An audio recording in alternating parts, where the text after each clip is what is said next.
You're listening to The Moose and the Loose, your 10 minutes action-packed financial podcast with your host, Mike Yahoo.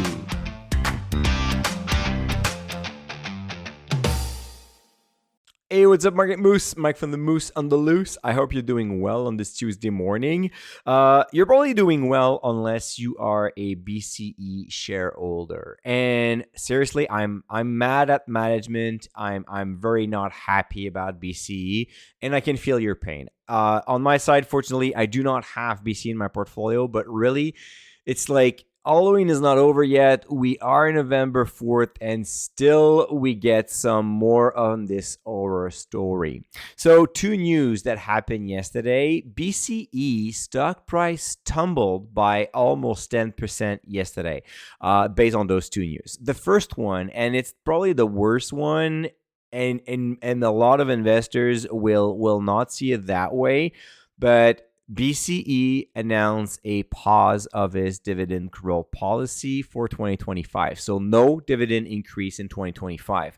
That is, my friend, a dividend cut. And don't tell me, Mike, you're playing with words. They are still keeping the same dividend. The dividend is alive and well, and it's not being cut. Well, yeah, they do not reduce their dividend payment, but your buying power is reduced by inflation. And don't tell me that inflation doesn't exist, right? So in 2025, you will receive the same amount of dividend from BCE. That is a correct fact. The other correct fact is your buying power will also decrease by 2-3% from the income you receive from BCE. So if you expect that BCE will pay for some of your bills, because I know like a lot of investors, they just like to say, hey, I'm receiving $300 a month from BCE, and that's going to pay my electricity bill, for example. Well, chances are your electricity bill will go up by like 3, maybe 5%, and your BCE dividend will go up by 0%. In other words, you will need to find money elsewhere to pay that bill. To fund any of your retirement, BCE will not help you fight inflation in 2025. Why is that? Well, because they made a, I don't know, I'm not even able to explain that move yet. They announced the acquisition of Zipley Fiber. It's a internet provider in the Pacific Northwest of the United States. And this is kind of like their first incursion on the U.S. territory. We're talking about $5 billion in cash to buy Zipley. On top of that, there is a $2 billion in debt. So we're talking about $7 billion move to go into a new market. So that is going to be an interesting story. Of course, management is telling you it's like unlocking significant growth opportunities. It's a whole new market for us. Yeah, like it was like there was no competition over there, and BC is going to come in the US and fight with all the big giants of the internet and telecoms over there, and it's going to be easy, right? So they don't tell you this. They're just saying, well, we're acquiring like more customers and we're expanding to the US. Even assuming that is a great thing, even though it's like very risky in my opinion, in terms of like you're entering into a new market. It is not an easy market. There's a lot of competition, and you're not going into this market with a position of strength. So all of this together makes this move relatively risky in my opinion. But on top of that, you have to go into more debt to get it. And then some people will say, well, Mike, don't you forget they just sold their stake into Maple Leaf Sports Entertainment, so MLSE. So they're going to be fine. Well, here's the thing. If they sold their part for their MLSE part to pay off some debt, well, then now that debt will not be paid off because it means more debt to acquire Zipley. So you cannot use the cash for two things, right? So this year in 2024, BCE had to increase their debt level to finance their existing capex and pay their dividend in 2024. Now, by the sell of MLSE, they would probably just get enough money to pay off that debt that they just incurred in 2024 and bring their debt level to what it was at the end of 2023.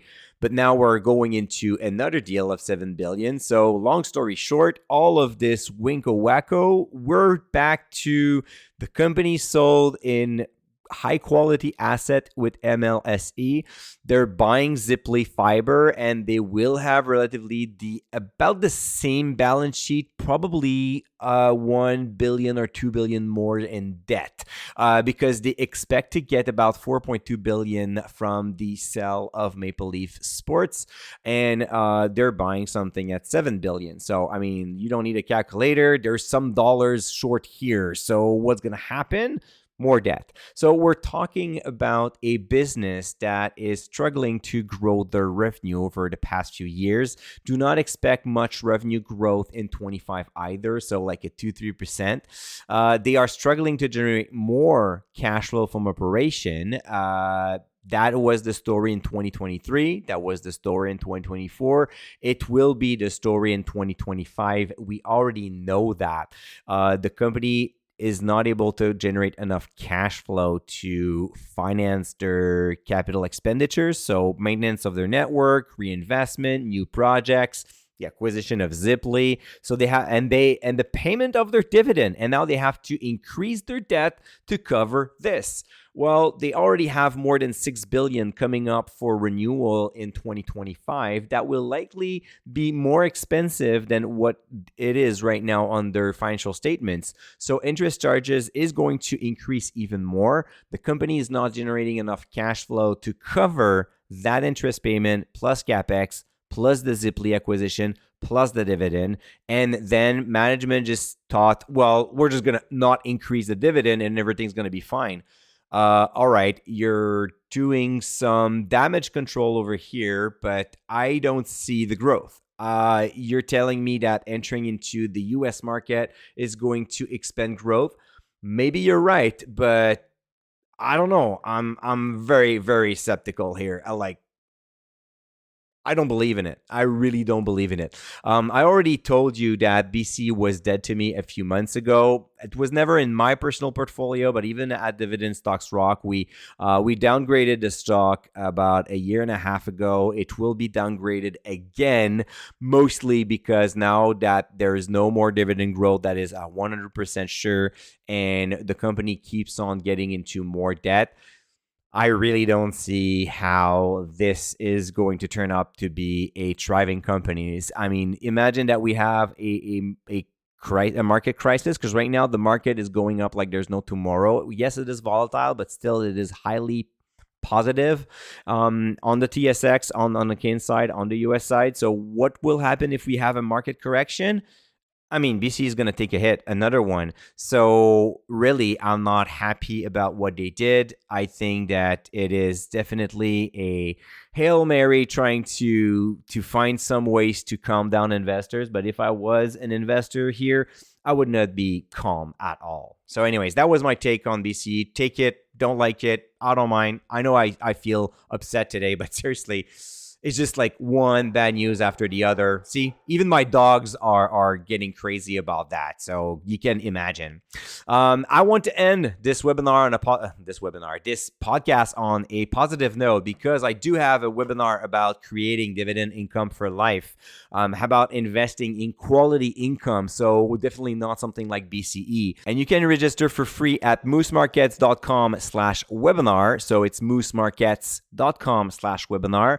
It will happen on November 28th, so it's in a few weeks from now, but reserve your seat right away. You're going to get the replay if you can attend the live event. We're going to talk about the myth of high dividend yield. We're going to talk about how to select quality income stocks. We're going to talk about how to create your own income, and I'm going to provide you with an example of a retirement portfolio with the methodology to create the income from it. So it's going to be nice. It's going to be awesome. I did a similar webinar last year. We had over 2,000 investors that saw the webinar. So just reserve the date, moosemarkets.com/webinar on November 28th. 1 p.m. We're going to have a lot of fun. You're going to get a lot of information from it. So I'm going to see you there. And hopefully you do not have BCE in your portfolio right now. I'll see you on YouTube. Let me know your comments on it. Do you think it was a good move? Are you as upset as I am? I'm curious to hear your thoughts. So let me know. We're going to see you in the comment, and I'll be there tomorrow morning with another Moose on the Loose. Until then, don't forget to stay invested. Hey, welcome to the disclaimer. If you're listening to the Moose on the Loose, you cannot really expect me to give you buy or sell recommendation or financial advice, right? You're here for fun, you're here for information and some entertainment. But I am not your financial advisor, I am not your broker, so therefore I'm not liable if you're losing money after listening to the podcast. If you're looking for some advice, go see a professional. If not, you can enjoy the show and do your due diligence after it.